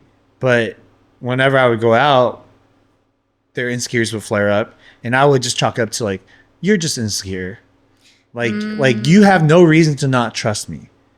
But also it doesn't help that I'm addressing it that way, right? Because it's not making them feel more secure. I'm actually making it worse by just being like, look, I do this all the time. You don't have to worry about it. You're just being insecure. Yeah. Like while their reasoning might not be valid, but it's still there, right? And you can't ignore that, especially if it's your significant other. Do you feel like you've had moments like that? Yes. Damn, that was very... Because it just happened today. What? It just happened today. No, just because like... Sorry, I'm gonna spill. No, because with me, because I've been through so much and I know that my coping mechanism is humor and sarcasm, it's hard for me to get out of my own head to like acknowledge how my partner's feeling. Yeah. In this instance, my husband, he's very more so like sensitive, and he like loves me so much that like I don't realize that anything that I say that it could be perceived a certain way. So like I think I had made a joke. I like made a joke because he was being all lovey-dovey with me, and I was being like, oh, well, you're just saying that because we're like married. And like he was just being like, oh, babe, do you love me? And I'm like, well, yeah, it's been 7 years. And it was like me being sarcastic of like in the back being like, of course I do. Like, why wouldn't I have married you if that weren't the case? But then he would just got like kind of upset about it because he's like, I really don't appreciate when you say things like that. And then I'll try to shake it off and be like, well, you know that I was joking. And he's like, no, I understand that's how you joke, but like try to consider how I perceive it too. So it's like a constant like give and take that I don't think is ever really going to go away. It's just trying to be like more mindful. And it's not even just in romantic relationships, but also like platonic and familial as well. Like everybody has their own way of thinking. And it's hard to be mindful at times when you're so stuck in your own head. You know, I think being mindful helps. I think the conversation that follows matters more though. Because you're never going to be always on the same page. But allowing yourself to like have that dialogue and like discuss with whether it's your significant other or your like platonic friends, that's what really differentiates if they're going to be in your life or not. There are friends who you could be with for a long time because all you've had is good times. But the first time where you have like a very heavy and real conversation, it's like, oh shit, like, oh, we can't even have a real conversation about this. We can't even have dialogue because you actually can't even handle any kind of constructive criticism. And maybe I'm just speaking from personal experience, but it's crazy because as friends, it's almost like we try to avoid bad times, right? I think we do that in most relationships, but in friends, it's almost like you feel like you can. Yeah. Right? Like you sweep it under like the carpet and be like, oh yeah, it's fine. Like it's either you don't talk about it or like you ghost each other or there's like a big blow up. Like I feel like it's very rare when friends can have like that therapy speak with each other of like, when you did this, it made me feel like this. Because with my husband, like we are able to have those conversations. But I remember in past relationships, it would just turn into gaslight, fight. Yeah. And it's funny that you brought that up because I've been thinking about this so after doing this podcast, I'll talk to people who know the people that are on the podcast and they'll say things like, wow, within the 2 or 3 hours, I know more about them than I have in the past 7 years of being friends with them. And it's like going back to how you're saying like, oh, we can't have these like therapy sessions. Obviously I'm not a therapist and I'm not trying to be. I'm just trying to understand and learn more about people because I don't think it needs to escalate to the point of where like you need to go see a therapist. You know what I mean? It's like you can have sessions that like conversations with your friends that feel therapeutic. And going back to the dynamic between your husband and your friends, like I also had this idea recently, and call me crazy because it might sound crazy, but I think you should date your friends in a platonic way. And what I mean by that, it's like it's okay for your friend to like talk to you about things that they have issues with, and it doesn't only have to apply to like your significant other. Yeah. Right. Like it's also very okay for you, like if you have a bad day, to like talk to your friend about it. Because I think people reserve those spaces for their significant other, which I think, if it makes that dynamic uncomfortable, then of course. But like if you treat your friends really, really well, and they're good people and they treat you well back, you will understand the standard of which your significant other should come in at, if that makes sense. For sure. I mean, I feel like, well, you would think people do that with their best friends already. You know what? I feel like that might be more so with girls than guys. That's a good point. Because you're talking and I'm like, I think I've had those conversations with some of my girls. But guys don't do that? No, not really. Not really. We're especially if we're talking about hard-headed guys, which my group of friends are, or we just know how to express ourselves to each other. And I think that's the funny part about doing this podcast is that I've had friends come on and it's almost like, okay, because you're on a podcast, we can now talk about it. Yeah. But without this platform, it's like, okay, let's not talk about it. Let's ignore That's it. true. Because I guess you don't really text your boys like, "Hey, how was your day?" No, not really. So I only recently started doing that more so. Like I'll do that to my friends because going back to this, I'm not a therapist. I'm not trying to be like any kind of professional in any way. I just think these conversations are needed because we don't have it enough on a regular level. You know what I mean? Like, why does it have to be on the podcast? Why does it have to be, with the therapist for you to be able to speak your mind like that? And again, maybe I'm just speaking for men, but like I've noticed a lot more mental health issues with my friends in the past 4 years. And now I actually worry because I have seen some of them go due to mental health, like suicide. And I'm like, wow, I wish I would have talked to them about these things, Not to say that I could have changed anything. I don't think that I'm guilty of not reaching out enough that they did that, right? Yeah. But I also do think that there's a possibility that it could have been slightly better, right? I'll never know because what's happened has already happened. But I don't want to leave that to chance, and that's why I said like a little dose of death every day might be helpful, it might be good for you. And I think about that where I'm like, I haven't reached out to this friend. They seemed a little off last time I talked to them. I just want to make sure that they're right. So now I actually text my friends like, hey, hopefully you're doing right. Like, I love you. Let me know if you need anything. Yeah. And that's not common for guys. I don't know. Like, Dylan, you tell me, is that common? Yeah? You started doing that too. Okay, cool. It's weird. Yeah. He just started doing it. I feel like because even like if it's not like an in-depth convo, I feel like people don't really do that anymore of just like, oh, he popped in my head.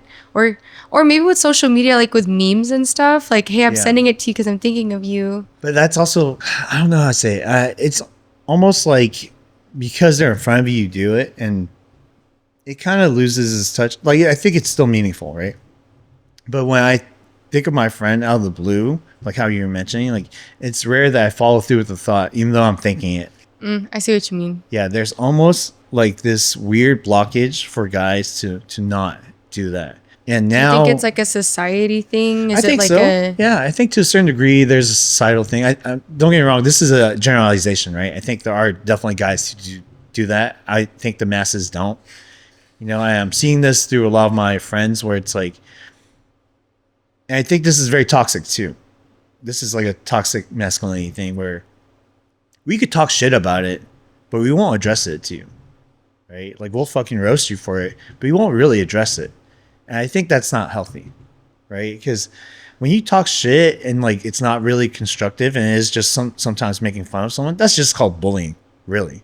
Yeah. And I think that's like the way, like I used to say like, oh, that's how our friendship dynamic is. And it's gone to a point where it's like, is it really? You know what I mean? Like, is it? It's not only not helping you, but it's in a way probably making you feel worse. I was gonna say if it's not like a mutual joshing, or like what is that, fencing? I don't know why I did that, but like sharpening of knives. Yeah. But like I feel like if it makes you feel worse about yourself, then you're all right. It's just not nice. But that's also really hard for guys to own up to that. Yeah. Right? A guy's not gonna be like, hey, dude, you kind of hurt my feelings yesterday. What you said about me looking like 5 pounds over, that kind of hurt my feelings. Like, that does not happen. Yeah, they'll just never say it. No, they'll just never say it. Again, and it's weird because we're so set in our ways. Okay, this is something I'll talk about a little bit, and I think this is kind of a conversation for guys my age, I guess, like late 30s. But it's very easy for guys to ridicule other guys of like losing hair and like baldness and things like that, where it goes back to like, that's not their choice unless they shave their head. Like, it's not their choice. It's like a genetic thing. Right? But isn't losing your hair an excess of testosterone? There's lots of variables. I was going to say, you're going bald because you're too much of a man. Yeah, it's easy to deem it like that, right? Yeah. But it's also a thing where it's like, it's not that big of an issue if you just look at it, right? It's just hair, like whatever's. Yeah. So it's almost like you can't bitch about people talking shit about it, right? But I know that a lot of people deal with a lot of mental anguish when it comes to that idea. What the hell is that? But yeah, it's weird because then it makes it like you can't have a voice about it. I saw something. Okay, I'm not gonna name names just because it gets too personal. But I know one of my friends, he was dealing with the stress of hair loss, and you can lose your hair through stress too, right? Which is funny because if you stress about losing your hair, you lose more hair, which causes you to, stress more and lose more hair. But anyways, one of our buddies, he's bald. He's been losing hair for a while, and he just decided to just go bald. It's been a while, and he looks good with it, which is why it's not so bad. But my friend who was stressed about it, he's since then kind of like taking extra precautions to make sure that his hair is okay. He would, as a jab to the other friend, he would just make fun of his baldness. And I'm like, wow, it's such a weird dynamic because like you should kind of understand what he's feeling, but yet it's so normalized that you'll still joke about that even though you've gone through it too. Or maybe it's like his way of like coping with it, kind of like finding humor in it. It might be but I don't think that helps anyone. Yeah, no, it doesn't. It's not. Yeah, and that we could definitely give it a reason. It doesn't justify it, but I think guys, we do that a lot. And I'm just using it as an example because like we do it in all like forefronts, right? Whether it's like this is a tough one too, and I don't know how you guys deal with this because I don't know how your relationship is fully, but like when guys leave their guy group for a significant other, do you know what I mean? You mean like when the homie goes missing? Yeah, when the homie goes missing, That is a very, very hard thing to talk about, and I'll slightly talk about this, and you can tell me your thoughts on it. We have this thing in our group, and I'm sure all guy groups have this. It's just like guy code, where if a guy goes missing, he doesn't hang out as much as usual, and you just automatically assume that he's with like the significant other. We're always like, hey, rest in peace to the homie. Like, it was nice knowing you. It was really good knowing this guy, but he's cooked. He's done. It's over. And because of that dynamic, a lot of guy friends are almost reluctant to show how they truthfully feel about certain significant others. It's like, I don't want to bring her around because it seems like it's like making sure that they know this is why I'm gone because I'm like with my girl. And I don't think that's like, it's playful, of course, but I also do think some guys do feel a little guilt or shame about it. Well, in the inverse, do guy groups think it's weird when like say your homie starts dating this girl and she's like really cool and he like starts bringing her around everywhere? How do you guys feel about that? Like trying to incorporate her in the group so that there doesn't have to be that disconnect. Yeah, so I've had a lot of that within my groups, and my groups are big, so that's why it happens. Like we have like 60 people in the group. So I've seen it happen where it works, where it makes sense. I'm like, she is really cool, and I've also seen it where, oh, she's not that cool. Like, sorry, like, can you guys both not hang out that much? Which is kind of harsh, right? And there's also the other, like the far end of it, which is like, you can't bring her to every single thing because we do have guys' night. And girls have girls' night. I think there is something to that because I've also seen that being broken where it's like, oh, it's guys' night. Oh, well, my girls can come hang out with us like after dinner. Sucks. And it's like, dude, it's one night, bro. Can you fucking just be away from her for one night? Is that so hard? Mm-hmm. Which is, maybe to some people it's a lot to ask. And I think my past self, that was kind of difficult too because I used to be that guy. But I've now come to understand like, it's all right to like let go for a little bit. It's a balance. Mm-hmm. And I think it also has a lot to do with the person who has gone missing. Just like like communicating that or like still trying to be present as a like I'm gonna say it. We have a homie who like every time he dates a girl, he goes missing for like a year or two. Damn. Like cold cut, no contact, no like every once in a while, hey, how you doing? It's just like we know when they've broken up when he comes back. I'm not gonna lie; those are kind of some of the worst friends. And it's like it's bad for both sides, right? For one, it's like, who do you think we are? Like of course we're friends and we want to have your back, but don't play yourself. This is just a habit of yours. And then on the friend side, it's like this is gonna sound bad because I've done it. We're all betting amongst each other, like how long until he comes back? How long are they gonna really be together for? You know? And I don't know. I don't know why people are like that. And I don't know how to justify it. Like, how would you justify that? Well, with us, I mean, it works out because now it's like whenever that happens, now we just like joke about it and we just like jab about it. We're like, oh, you're gonna go missing again. But it's more so just like I just kind of let it be. Maybe it's also because I'm like not really confrontational and I'm just kind of like everyone's living their own life. Who am I to like take ownership of whoever? I just kind of let it be what it's gonna be. And if it ends up affecting me, then we'll cross that bridge when we get there. But until then, I'm just going to keep jabbing you about it because you did this. Yeah, because what's funny is that as we get older, we have. Well, I mean, we've always had limited time, right? It just feels more limited as we get older. But the idea of it's okay to leave for a year or two, it is like very prominent in our minds because if we don't do it now, when are we going to do it? But also things like this comes up pretty frequently now that I've noticed.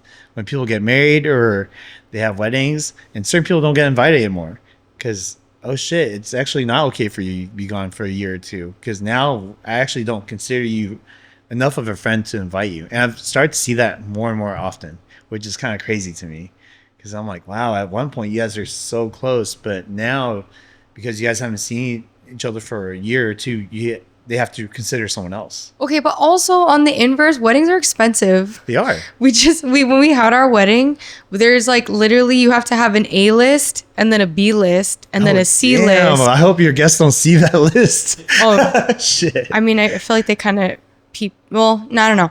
Anyway, but I was literally like, as we're building the list, because we're like, we have a budget and we have so many friends that it got to a point where it's like, we have to save room for family. So for us personally, it's like, if you weren't invited to the wedding, it's not because we don't fuck with you. It's just because it could have been we haven't known you as long as these other friends. So and so aunt or uncle has to come through. Like it's not always a personal thing, but 100% post wedding, I could kind of feel the vibe that people did feel that way. And at that point, I was like, still love you, but damn, it was like $150 a plate. Yeah. No, I understand that.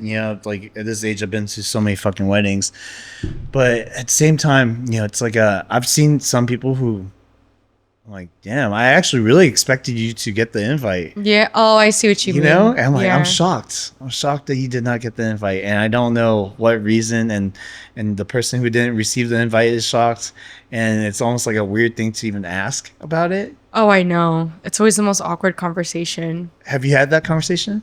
I think like, no, not to our face. Like we've heard about it from other people who are like, oh, so-and-so asked. And I was like, I'm so sorry. I just can't afford it. Yeah. I think people also lose track because, how do you grade who's worthy enough to come to your wedding? Right? Yeah. It's like, how long have you known each other?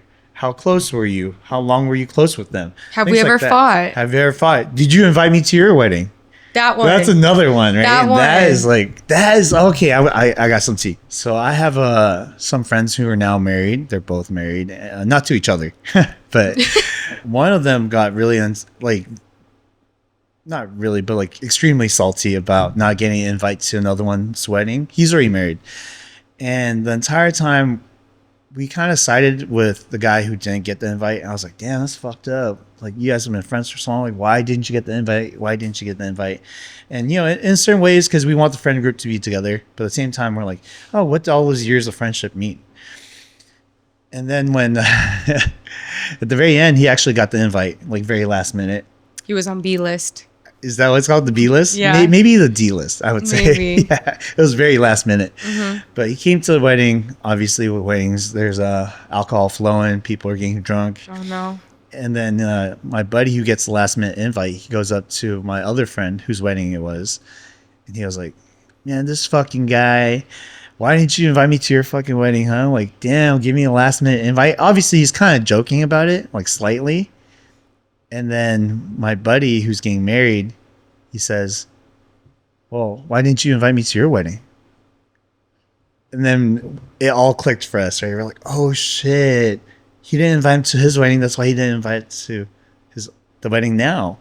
And I understood it, but it's like, it's so easy to lose track because like you were saying, everyone has their own lives, right? Like, how do you keep count? Like, oh, this person did something for me when I had the toughest times in my life, right? This person was here for me when someone in my family passed. Like, how do you keep count and how do you weigh that? It's really, really hard, especially when you got so much, like so many things going on. Like in your case, and I've asked a couple of people before, but like, how did you rank your A tier, B tier, and C tier? I don't know how many tiers you guys go down to, but please, like, We I only like had to. A and B. Oh, A and B. That's not bad. That's not bad. Okay. Well, it's because our guest cap was 150. We're Filipino. So family already took like 60% of that. Yeah. So then the list for the friends, we had to like really like be selective. So then for me, it was like all the people that I was like in my church group with, because we like went through some like really emotional times together. We've known each other for like 15, 16 years. So them in my core group, and then there's like obviously my inner circle, my best friends now, and then there were like the friends who like we don't see each other all the time, but like every time we catch up, it's like no time has passed. Like it sucks because there was no real like ranking in terms of like I like this person better than I like you. It just kind of came down to like who did we know longer type of thing. Wow. Yeah. Because I always feel like that is a criteria. Right? Yeah. Like the longevity of the friendship. Even And though if it stayed solid too. Yeah, Because obviously if there's like a bestie from high school that I lost touch with years ago, obviously you're not invited because we don't talk. Yeah. But like we have a lot of friends. So it's just hard. Unfortunate of Yeah. popular people. Yeah. That's fair. Okay, cool. Thanks for sharing that. And I actually have one big question, or not a question, I guess. Like, I want to hear about your thoughts on this. If you could talk to your former self, the person who is coping with your dad leaving, if you could talk to the person who was people pleasing, the Alexa who was losing weight, getting the most shredded, but yet not enough still, what pieces of advice would you give to each of those phases of your life? I think for the younger me whose dad had just left, I would tell her, you are loved no matter what. You don't need to prove yourself to anybody. What was the next phase? Next phase was the people pleasing, like seeking validation from a lot of people. That one, I would say you are enough and you don't have to prove yourself to people who probably wouldn't care about you tomorrow. And then it was the one like losing weight still, right? Yeah. Struggling with the ED. I would tell her to just stop thinking so much, to live in the moment and to realize that this is the one body that you're given. You're not going to get another one. And this is not a dress rehearsal. This is the final run. To just have fun with it and just enjoy and be grateful for where you're at and just not be too in your head. Thank you. Thank you for sharing. So I have 3 questions. I've been working on my 3 last questions for my guests, so it's not the most perfect questions. But first question is, what would you say makes you uniquely you? My trauma? Oh, shit. Damn. No, like, as fucked up as it sounds, like, honestly, yeah. Only because one thing I always tell him is I would not change any aspect of my past, no matter how painful, no matter how traumatic, only because if I had changed anything, I wouldn't be who I am today. I wouldn't be at this point in my life where I'm at. Yes, I could always strive for more, but at the end of the day, the sins of my father shaped me into who I am. And instead of letting that be a dark cloud above me, I choose to embrace it, to just like be grateful for everything that I have now. Second question is, what was a monumental time in your life? And it doesn't have to be positive. It could be negative too. Like something that's happened to you that you'll always remember and that's changed your life forever. I'm going to be so sappy. Meeting my husband. Only because aside from like romance and shit, also just like the knowing that there is someone out there that could love me more than, or like show me how to love myself in a way that I never even knew possible. Awesome. And then for the third question, if your life were to end today, how would you want to be remembered? I would want to be remembered as somebody that was true to themselves and not necessarily inspires people in like an egotistical aspect, but like somebody who like left a footprint behind for people to realize that like they don't have to subscribe to whatever societal norm. Like they don't have to be a size 0. Like they could just be themselves, and that would be more than enough. Thank you. I just want to say a special thank you to Alexa for coming on and, dude, just being so vulnerable about all your past traumas, because we're not perfect people. We're just two people that just happens to be on a podcast sharing what they've gone through, and that takes a lot of courage, and I want to commend you for that. Again, I'm glad that you shared, because I can imagine so many people have gone through what you've gone through or are still currently going through it and want to get out. So thank you. Can you let the audience know where they can find you? You can find me on Instagram and all socials at Alexa Ray. That's spelled phonetically. Put it on the screen. I don't know. You can also catch me every weekend at Arena OC. Come and say hi. And other than that, I'll see you guys on the interwebs. All right. And I want to say a special thank you to our guests, and a special thank you to the audience for watching all the way through. Make sure you like, subscribe, and comment below what you guys want us to talk about next time. And remember, live fast and eat ass.